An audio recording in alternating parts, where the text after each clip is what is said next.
யாரோ ஒருத்தர் Simran madam Simran madam ஏன் வரல ஏன்னாங்க அவங்க மேனேஜர் வந்தார், அதான் கேட்டேன். அவங்க லண்டனில் அங்கே மாட்டிட்டாங்க, வர முடியல. அதனால ஸோ அதனால் அவங்க லண்டனில் இருந்தாலும் அங்கே விசா அந்த பிரச்சனைகளுக்கு கரெக்டாக இங்கே வர முடியல. அதனால எங்களை விட்டுட்டு ஃபேமிலி டூர் போயிட்டாங்க. நாங்கள் போய் சேருவோம் இனிமேல். கரெக்ட். ஜெயிச்ச உடனே நல்லா பிடிச்சுன்னா கூட்டு போங்க லண்டனுக்கு. Hi sir. இல்லை, பொதுவாக இலங்கையிலேருந்து அகதிகளாக இங்கே வர்றவங்க அகதி முகாமில் தான் இருக்க முடியும். நீங்கள் வெளியில் தனியாக வீடு எடுத்து தங்க வச்சுக்கிற மாதிரி கதை வச்சுருக்கீங்க. போலீஸ்லேருந்து தப்பிச்சு வந்த மாதிரி இருக்கா? கேட்கல சார். போலீஸ்லேருந்து தப்பிச்சு வந்த மாதிரி கதை எழுதியிருக்கீங்களான்னு கேட்டேன் சார். அது வந்து நீங்கள் படத்தில் அதுக்கான காரணம் கரெக்டாக கொடுத்துருக்கோம். நீங்கள் அந்த படத்தில் என்னால் இப்போ சொன்னேன்னா அது ரிவீல் ஆகிடும். அது படத்தில் உங்களுக்கு அது ஜஸ்டிஃபை ஆகிடும் அந்த படத்தில். சசி சார், நீங்க சிம்ரனை பத்தி சொன்னீங்க, நான் ஏன் சிம்ரன் கூட நடிக்க கூடாது அப்படின்னு. அவங்களும் உங்க கூட நடிக்க ஒத்துக்கிட்டாங்க. கதை நல்ல இது. நீங்க வந்து அவங்கள்ட்ட பார்த்த வியந்த விஷயம் என்ன விஷயம்? அது வந்து ரொம்ப சொன்ன மாதிரி கொஞ்சம் ஒரு ஏஜாகவும் நடிச்சிருக்காங்க. அதை பத்தி கொஞ்சம் சொல்லுங்க. நீங்க சிம்ரன் ரசிகரா? எடுத்தோடனே எங்களை பத்தியெல்லாம் கேட்கல. நீங்க சிம்ரன் பாருங்க, உங்களுக்கெல்லாம் சேர்த்து தான் நான் நடிச்சிருக்கேன். அதான் ஒன்று. அவங்களோட ஏன் ஒன்று வர்றது?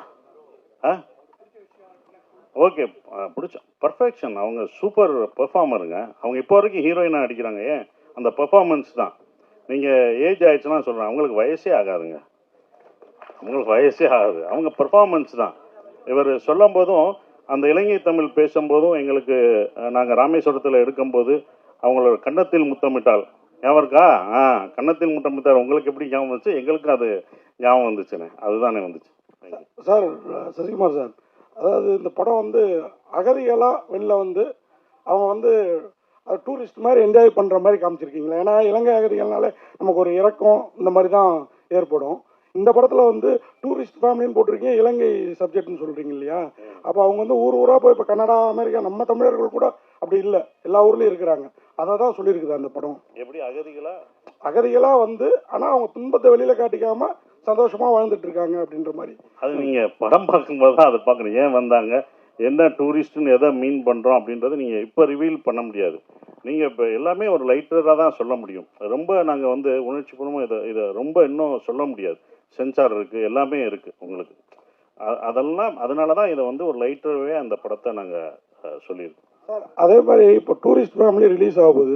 நேற்று டூரிசம் பிளேஸில் அவ்வளோ பெரிய மனித தாக்குதல் நடந்திருக்குது காஷ்மீரில். நீங்கள் வந்து எல்லா மதமும் சம்மதம் அப்படின்னு அயோத்தியில் கூட நடித்து ரொம்ப எல்லாருக்குமே பிடிச்சிருந்தது.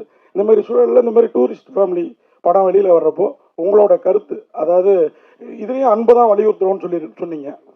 ஹியூமனிட்டி தாங்க எப்போதுமே அது முக்கியமான ஒரு விஷயம். நாங்கள் வந்து அதில் தான் நான் வந்து இந்த படத்துலையும் சொல்லியிருக்கோம், மனித இதில் தாக்கக்கூடாது, ஒவ்வொரு மனிதனும் யாராக இருந்தாலும் தாக்கக்கூடாது, தவறான ஒரு விஷயம். ஹியூமனிட்டி ரொம்ப முக்கியம். இதில் அன்பை போதிக்குது. இதெல்லாம் பார்க்கும்போது கொஞ்சம் மாறுவாங்கன்ற ஒரு நம்பிக்கை தான், அவ்வளோதான். சத்யனா சார் வந்துட்டியா? வா. இல்லை, கொஞ்ச நாள் முன்னாடி தக் லைஃப் ஆடியோ லான்ச் நடந்தது. அதில் பார்த்தீங்கன்னா உலகநாயகன் வந்து ஹிந்திலாம் பேச வரல, பொலிட்டிக்கல் ஆகிடும் அப்படின்னு சொல்லிட்டு இங்கிலீஷில் பேசணும்னு சொன்னார். ஆனால் இப்போ நீங்கள் சொன்னீங்க ஆங்கிலத்தை விட தமிழை கற்றுக்கணும்னு சொல்கிறீங்க. நீ அங்கே வம்புழுக்காத. இங்கே வந்து இது வந்து டூரிஸ்ட் ஃபேமிலி. ஏன்னா இங்கே டூரிஸ்ட் ஃபேமிலியை பற்றி தான் பேசணும். நீ இப்படி தான் எல்லாத்துட்டையும் வாங்கி கட்டுற. உனக்கு சிவராஜ்குமார் சாரும் ஒன்றை தானே கேட்டார். இவர் தானே அன்னைக்கு நான் கை தட்டினது நான் தான். அதுக்கப்புறம் வேற யாரோ சொன்னாங்களே, மொத கம்மி பரிசியா இங்க பாரு. இல்லம்மா, இது டூரிஸ்ட் ஃபேமிலி. டூரிஸ்ட் ஃபேமிலிக்கு தக் லைஃப். இது என்னுடைய கருத்து. என் கருத்தை தான் நான் சொல்ல முடியும். இது என்னன்னா, ஆங்கிலம் கற்றுக்கணும். ஆங்கிலம் கற்றுக்க வேணாம்னு சொல்ல. இப்போ நான் என்ன சொன்னேன்னா, அங்கே உள்ள மாணவர்கள் ஆங்கிலம் கற்றுக்கிட்டு இருக்காங்க, ஆனால் தமிழை மறந்துட்டாங்கன்னு சொல்கிறோம். அதுதான் கமல் சார் தலைவரும் அதை தான் சொன்னார். ஓகேங்களா? அப்போ அவரும் அதை தான் சொன்னார். ஆங்கிலம் நீங்கள் கற்றுக்கக்கூடாதுன்னு சொல்ல, ஆங்கிலம் கற்றுக்கோங்க, ஆனால் தமிழையும் உங்கள் கலாச்சாரத்தையும் கல்ச்சரையும் மறக்கக்கூடாது. மொழி தானங்க நம்மளை அடுத்து இழுத்துட்டு போக முடியும். நம்ம மொழி அழிஞ்சிருச்சுன்னா, ஏன்னா என் கூட வந்த ஒருத்தவர், அவர் பையனோட வந்தார். அந்த பையன் இங்கிலீஷ் மட்டும்தான் படிக்கலாம், பேசுகிறான். என்கிட்ட பேசிகிட்டே இருந்தால். அவன் எந்த தமிழ் படமும் பார்த்ததில்லை, ஒன்லி இங்கிலீஷ் மட்டும்தான் பேசிகிட்டு இருந்தான். அப்போ அவர் ஃபீல் பண்ணி சொன்னார், நாங்கள் எங்கள் நாட்டை விட்டு வந்துட்டோம், ஆனால் இவன் வந்து இதை தான் கதைச்சு கொண்டு இருக்கான் அப்படின்னு சொல்லிட்டு இருந்தார். இதை மட்டும் கதைச்சிட்டு இருக்கான், இங்கிலீஷ் மட்டும்தான் கதைச்சிருக்கான், அடுத்த கல்ச்சர் தெரிலன்னு. அவங்க பார்க்கணும். அவங்களுக்கு ஆல்ரெடி ஆங்கிலம் தெரியுது இல்லை, ஆனால் தமிழ் உன்னுடைய மொழியை கற்றுக்கோன்னு சொல்கிறதுக்கான ஒரு விஷயமா தான் நான் நினைக்கிறேன். சஸ்டேன ஆனால் இங்கே தொடர்ச்சியாக வந்து ஏஜ்டாகவே நடிக்கிறீங்க. உங்கள் கதைக்கு வரவங்கள வந்து உங்களுக்கு ஏஜ் தான் கேட்குறாங்களா, இல்லை இதுக்கப்புறம் வந்து நீங்கள் ஹீரோ சாரை பண்ண போகிறீங்களா? ஆனால் ஏஜ்டுனா கமல் சார் அப்பயே இது பண்ணிட்டாரு. இது அப்பயே கமல் சார் படங்கள் கடல் மீன்கள்லாம் பார்த்துருக்கீங்களா? நான் பார்த்துருக்கேன். நாயகன் பார்த்தீங்களா? கடல் மீன் எல்லாமே அப்படி தான். ஏன்னா இப்போ எந்த நடிகரும் இந்த பையனுக்கு பையனை அப்பாவை நடிப்பாங்களா? நடிக்க மாட்டேன். நானும் நடிக்க மாட்டேன்னா இப்படி ஒரு படத்தை நான் மிஸ் பண்ணுறேன்னா? இந்த படத்தை நான் கொண்டு போகிறது ஒரு 5 பேர். அயோத்தி படம் பார்த்துட்டு அவங்களுக்கு தெரியும். அயோத்தி படம் பார்த்து அயன் யாராவது நடிப்பாங்களா? நடிக்க மாட்டாங்க. ஏன்னா சண்டை கிடையாது, எதுவும் கிடையாது, சும்மா வண்டி ஓட்டணும். கடைசி ஒரே ஒரு வார்த்தை தான், அதுக்கு தான். அயோத்தி பார்த்துட்டு கவர்மெண்ட்டில் ஒரு இதே போட்டாங்க. எனக்கே அது தெரியாது. ஒருத்தவங்க நான் ஒரு ஃபங்க்ஷன் போகும்போது அந்த ஆஃபீஸர் சொன்னாங்க, கவர்மெண்ட்டில் சார் உங்கள் அயோத்தி உங்களுக்கே தெரியாமல் ஒரு நல்லது பண்ணியிருக்கீங்க. என்ன கவர்மெண்ட்டில் ஆர்டர் என்ன போட்டிருக்காங்கன்னா, இந்த இறந்தவங்களை கொண்டு போகிறதுக்கு இத்தனை சர்டிஃபிகேட் இருக்குல்ல, அதெல்லாம் ஈஸி பண்ணிட்டாங்க. 1 லட்சமோ 2 லட்சமோ அவங்களுக்கு மானியம் கொடுத்து இத்தனை பேர் இருக்காங்க. உங்களால் 500 பேர் உங்களுக்கே தெரியாமல், அவங்க சொல்கிறாங்க உங்களுக்கே தெரியாமல் 500 பேர் பயனடைஞ்சிருக்காங்க. நீங்கள் நல்லது பண்ணியிருக்கீங்க 500 குடும்பத்துக்குன்னு சொன்னாங்க. இது எனக்கு தெரியவே இல்லை. இது ஒரு 2 வருஷம் கழிச்சு தான் எனக்கு தெரியுது. இது ரொம்ப சந்தோஷமாக இருந்தது. அப்போ இந்த மாதிரி ஒரு படங்களில் நடிக்கிறதுக்கு நீங்கள் என்ன 70 வயசு தாத்தா வேஷம் போட்டாலும் போட்டுருவேன், அவ்வளோதான். நம்ம வேஷம் போட தானே வந்திருக்கோம், அதுதானே நம்ம வேலை. திடீர்னு காலேஜ் பையனா போவேன், அடுத்த படத்தில் காலேஜ் பையனா நடிக்க வைப்பாங்க. காலேஜ் அப்போ ஏன் காலேஜ் பையன் நடிச்சுன்னு கேட்பீங்களா? கேட்க முடியாது. அது நான் நடிப்பேன்ட்டுவேன், அதுக்கு தான் அது, அவ்வளோதான். சசி சார் இங்க என்ன? ஐயோ என்னண்ணே? இல்ல, சென்னை வந்து எல்லாரையும் வாழ வைக்கிற அன்னை. நீங்க மதுரையிலிருந்து சென்னைக்கு வந்து இங்க வந்து எஸ்டாப்ளிஷ் ஆயிட்டு திரும்பவும் வந்து ஊருக்கே போய் பழப்பு நடத்திடுறீங்களே, என்ன காரணம்? அப்புறம் இந்த இயற்கை விவசாயத்தை மேற்கொண்டு வர்றீங்க, அதுக்கு என்ன காரணம்? அதுக்கப்புறம் வந்து ஸ்டுடியோ ஒண்ணு நீங்களும் சமுத்திரக்கனியை கட்டுறதா முன்னாடி சொன்னீங்க. இந்த 3 கேள்விக்கு வரிசையா பதில் சொல்லுங்க. இது வேணாம், ஒரு கேள்விக்கே ரொம்ப தாகாதீங்க. ஆனால் முதல் கேள்வி வந்து சென்னையில் வந்து இது பண்ணுறோம். என் சொந்த ஊர் அதானே, என் வீடு அதுதானே. டெல்லிக்கு ராஜானாலும் பள்ளிக்கு பிள்ளை தானே, என் ஊருக்கு தானே நான் போக முடியும். ஸோ என்னுடைய ஊர் என்னுடைய இடம் அப்படின்றனால நான் அங்கே போயிட்டேன். அது விவசாயம் அங்கே இருக்குது, என்னுடைய குடும்பம்லாம் அங்கே இருக்கனால நான் அங்கே போயிட்டேன். வேற ஒன்றும் இல்லை. இது இங்கே வந்துட்டு அங்கிட்டு வரலாம், என்ன இருந்தாலும் அங்கே தானே நான் போகணும் அப்படின்றதால அங்கே இருந்தோம். சென்னையில் அந்த நானும் சமுத்திரம் கரெக்டாக உங்கள்கிட்ட சொன்னோம், ஒரு ஸ்டுடியோ கட்டணும். கண்டிப்பாக அது பண்ணுவோம். அதற்கான வேலைகள் ஒரு இடம் வந்து அது ஃப்யூச்சரில் நாங்கள் கட்டலாம்னு யோசிச்சுருக்கோம். அது பண்ணோம். ஏன்னா அங்கே வந்து எல்லா இதையும், ஏன்னா இப்போ நாங்கள் அங்கே போயிட்டோமே, இதையும் எடுத்துகிட்டு போயிட்டோம்னா எடிட்டிங்கு டப்பிங் எல்லாம் எடுத்துப்போம், ஈஸியாகிடும். அதுதான் அது பண்ணுறோம். சசி சார், இந்த படத்தில் ஒரே நிமிஷம் மணி சார், இந்த படத்தில் ரொம்ப முக்கியமாக ஒரு விஷயம் வச்சுருக்கீங்க. வல்வெட்டித்துறை அப்படின்னு ஊர்லேருந்து அந்த ஃபேமிலி வருது வச்சுருக்கீங்க. அந்த வல்வெட்டித்துறை எவ்வளோ வரலாற்று முக்கியத்துவம்னு எல்லாருக்கும் தெரியும். இந்த ஈழத்தமிழுடைய வழியை வேதனைகளை தமிழ் சினிமா சரியாக பதிவு பண்ணிக்கணும்னு நினைக்கிங்களா? நாங்களாம் ஃபேஸ்புக்லேயோ சோசியல் மீடியாவில் ஏதாவது போட்டால் கூட பிளாக் பண்ணியிருந்தாங்க. அது பேர் போட முடியல, ஃபோட்டோ போட முடியல, அதுக்கான வாய்ப்பே இல்லை. அதை பற்றி என்ன நினைக்கிறேன் சார்? பதிவு பண்ணலை சார், பண்ணவும் முடியாது சார். நீங்கள் ஃபேஸ்புக்கில் போட்ட லெட்டருக்கே இப்போ பிளாக் போடுறாங்கன்னா, படமாக நாங்கள் எடுத்தால் கட்டு தான் போடுவாங்க. ஸோ அப்போ அது முடியாது. ஏன்னா அதை இந்த மாதிரி படங்கள் மூலம் தான் கொஞ்சம் கொஞ்சமாக லைட்டர்வே எடுத்துகிட்டு தான் வர முடியும். நாங்கள் ரொம்ப ஸ்ட்ராங்காக அந்த இதை நீங்கள் சொல்கிற விஷயங்களை ரொம்ப வழியாக அதை சொன்னோம்னா அதை வந்து எடுத்துகிட்டு போனோம். அது சென்சார் இதுதான் ஆகும், சென்சார் கட் ஆகும். இது நம்ம இல்லை, நம்ம இந்திய அரசாங்க சென்சார் இருக்குது, அந்த தணிக்கை குழு பண்ணுறபடி நம்ம இது பண்ணணும். ஸோ அப்போ அந்த மாதிரி படங்கள் எடுக்கும்போது அதை கட் பண்ணுவாங்க. அது ஒன்றும் பண்ண முடியாது. அது மாறினா தான் நாங்கள் எடுக்க முடியும். அதான் 2 கொஸ்டின்ஸ். ஒன்று வந்து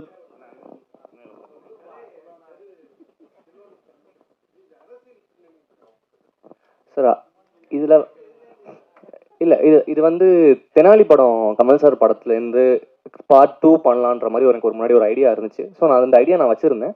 அதுக்கப்புறமேட்டு நான் முதல் படமாக ஒன்று பண்ணும்போது நான் இதை ஆரம்பித்தேன் எழுதுறதுக்கு. பட் இது வேற ஒரு கதையாக மாறிச்சு. ஸோ இதோட ஹோல் ஐடியா அப்படி தான் கிடச்சிது எனக்கு. அண்ட் இது அரசியல் பேசியிருக்கோன்னு கேட்டிங்கன்னா, நாங்கள் அரசியல் பேசணுன்ற ஒரு விஷயத்தில் இது வந்து படத்தில் வந்து நாங்கள் இதெல்லாம் பேசணும் அப்படின்றதெல்லாம் நாங்கள் பேசல. ஆனால் அரசியல் இல்லாத ஒரு படம் இல்லைன்னு நினைக்கிறேன் நான். அந்த விஷயத்தில் நாங்கள் என்னென்ன அந்த கதையே உங்களுக்கு ஒரு விஷயம், உங்களுக்கு வந்து மேலோட்டமாக சில விஷயங்கள் உங்களுக்கே சொல்லிட்டு வந்துட்டே இருக்கும். ஸோ நாங்கள் அரசியல் பேசணும், வாங்க இதில் வந்து பேசலாம் அப்படின்ற மாதிரி நாங்கள் இந்த படத்தில் எதுவுமே பண்ணல. ஒரு ஃபீல் குட் ஃபேமிலி ட்ராமா, ஒரு சந்தோஷமாக பார்க்குற ஒரு படமாக தான் நாங்கள் இதெல்லாமே பண்ணியிருக்கோம்.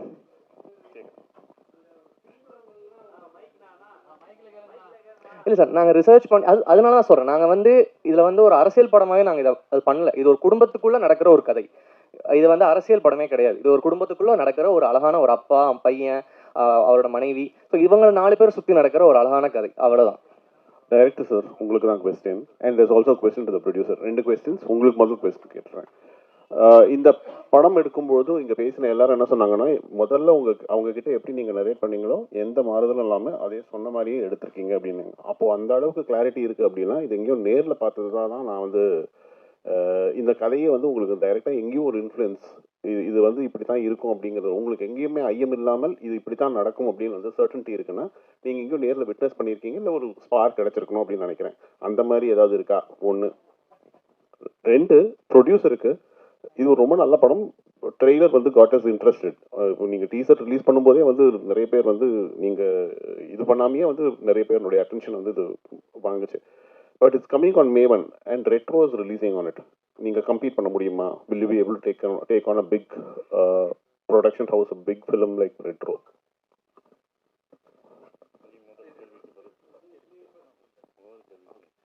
சார், முதல்ல விஷயம், இது உலகம் ஃபுல்லாக இது நடந்த ஒரு விஷயம்தான். இது வந்து ஒரு குடும்பத்தை பற்றின ஒரு கதை கிடையாது. இது உலகம் ஃபுல்லாக நடந்துகிட்டு இருக்க ஒரு விஷயம்தான்.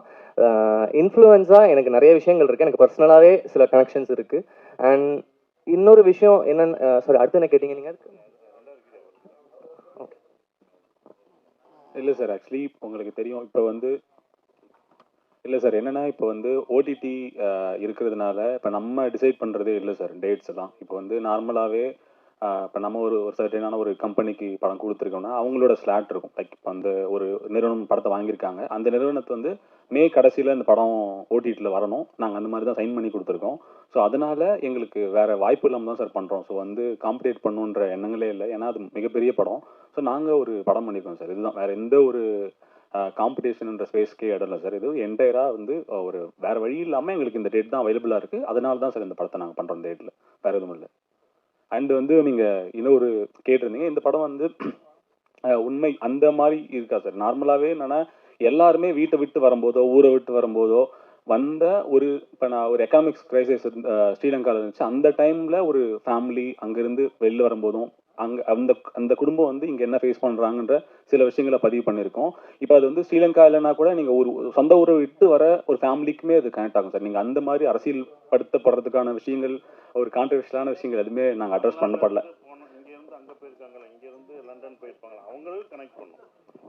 இங்கேருந்து தமிழ்நாட்டிலேருந்து இங்கேருந்து தமிழ் மக்கள்கள் அங்கே போய் லண்டன்லேயோ இல்லை சிங்கப்பூர் மலேசியாவில் இருப்பாங்களா, அவங்கள பற்றி இது போகணும். ஜென்ரலான ஒரு டாபிக் தான் அது. இந்த ஸ்ரீலங்கன் பேஸாக நாங்கள் வச்சுருக்கோம். அதுதான், அதுவும் ஸ்ரீலங்கன் தமிழில் பேசி நாங்கள் வச்சுருக்கோம். அந்த தமிழ் பேசுகிற போதும் அது ஒன்று இருக்குது. அது அந்த தமிழை வந்து எல்லாருக்கும் புரிகிற மாதிரியும் இருக்கணும். அது ஒன்று பேஸாக ஃபுல்லாக ஸ்ரீலங்கன் தமிழில் பேச வேணாம், அப்படி ட்ரை பண்ணோம். இல்லை அது ரொம்ப இங்கே உள்ளவங்களுக்கும் புரியணும் அப்படின்றதுக்காக தான் எல்லாருக்குமான படமாக இது இருக்கும். எல்லா குடும்பத்தில் உள்ள எல்லாருக்குமான படமாக இருக்கும். குடும்பத்தோடு பார்க்க வேண்டிய ஒரு படமாக இது கண்டிப்பாக இருக்கும். டைரக்டருக்கு ஒரு கொஸ்டின். ஆக்சுவலி இந்த ரெஃப்யூஜியா வர்றாங்க இல்லையா, ஸோ அவங்களால ரெஃப்யூஜியா வர்றவங்க வந்து ஈவன் அவங்களோட குழந்தை இங்கே பிறந்தா கூட அவங்களால ஆதார் ஐடி எடுக்க முடியாது. எத்தனை வருஷம் ஆனாலும் அவங்க இங்கே ரெஃப்யூஜியா மட்டும்தான் இருக்க முடியும். பட் இதில் அந்த படத்தில் வந்து ஆதார் ஐடி எடுக்கிற மாதிரி இருந்துச்சு. ஸோ இன்கேஸ் அது ஃபோர்ஜரியாவே இல்லை, அது படம் பார்க்கும்போது தான் தெரியும். அந்த மாதிரி எதுவும் நீங்கள் நினைக்கிற அந்த விளங்கமான விஷயம்லாம் நாங்கள் கரெக்டாக கவர்மெண்ட் சட்டத்திட்டப்படி தான் நாங்கள் இந்த படத்தை எடுத்திருக்கோம். இல்லாட்டி அவங்க கட் பண்ணியிருப்பாங்க. அது பண்ணியிருக்கோம். ஆனால் என்னோட பர்சனலாக ஒன்று இருக்குது, நான் சொல்கிறது அது இவங்க சார்ந்ததில்லை. இந்த மாதிரி அகதிகளாக இங்கே இருக்கிறவங்களுக்கு இத்தனை வருடங்களாக இருக்காங்க, வேலைக்கு போகிறாங்க, எல்லாமே இருக்காங்க, அவங்களுக்கு உரிமை கொடுக்கலாம், குடியுரிமை கொடுக்கலாம்ன்றது என்னோட ஒரு விஷயம். இந்த படம் பார்த்துட்டு அப்படி ஒன்று நடந்துச்சா, நான் அயோத்தி பார்த்துட்டு ஒன்று நடந்துச்சுன்னு சொன்னேன் பார்த்தீங்களா, அது மாதிரி இந்த படம் பார்த்துட்டு அப்படி ஒன்று நடந்துச்சுன்னா, கவர்மெண்ட் அப்படி ஒன்று பண்ணுச்சுன்னா முதல் சந்தோஷப்படுறதும் நானாக தான் இருப்பேன். ஏன்னா வெளிநாடுகள்லாம் அவங்களுக்கு குடியுரிமை பெற்றுட்டாங்க, இங்கே அது நடந்துச்சுன்னா போதும். இது நான் நிறைய ஸ்டேஜ்லேயும் அவங்களுக்கான விழாவுக்கு போகும்போதும் நான் அதை சொல்லியிருக்கேன். ஸோ அந்த கருத்து கரெக்டாக வந்துச்சுன்னா சந்தோஷம் தான். டைரக்டர் சார், யாரோ ஒருத்தர் சிம்ரன் மேடம் ஏன் வரல ஏன்னாங்க அவங்க மேனேஜர் வந்தார், அதான் கேட்டேன். அவங்க லண்டனில் அங்கே மாட்டிட்டாங்க, வர முடியல, அதனால ஸோ அதனால் அவங்க லண்டனில் இருந்தாலும் அங்கே விசா அந்த பிரச்சனைகளுக்கு கரெக்டாக இங்கே வர முடியல. அதனால் எங்களை விட்டுட்டு ஃபேமிலி டூர் போயிட்டாங்க. நாங்கள் போய் சேருவோம் இனிமேல். கரெக்ட். ஜெயிச்ச உடனே நல்லா போடுச்சுன்னா கூட்டு போங்க லண்டனுக்கு. Correct sir. லாஸ்ட் ஒன்று ட்ரெய்லர்ல வந்து ஒரு புலி காட்டி ஒரு ஒரு சின்ன சிம்பல் இருக்கும். புலிகள் பற்றியும் இந்த படம் பேசுமா? இல்ல சார், இது அதை பத்தி பேசுற படம் கிடையாது. இது நாங்க வேற ஒரு சில விஷயங்களுக்காக சில விஷயம் காட்சிப்பட்டோம். அது புலி இந்த இதில் தான் வச்சிருக்கோம். அந்த இதுதான் அது. அதை பற்றியெல்லாம் பேசாது. என்னன்னா அது சென்சார் கட்டு. அது நீங்கள் படத்தில் வராது. அது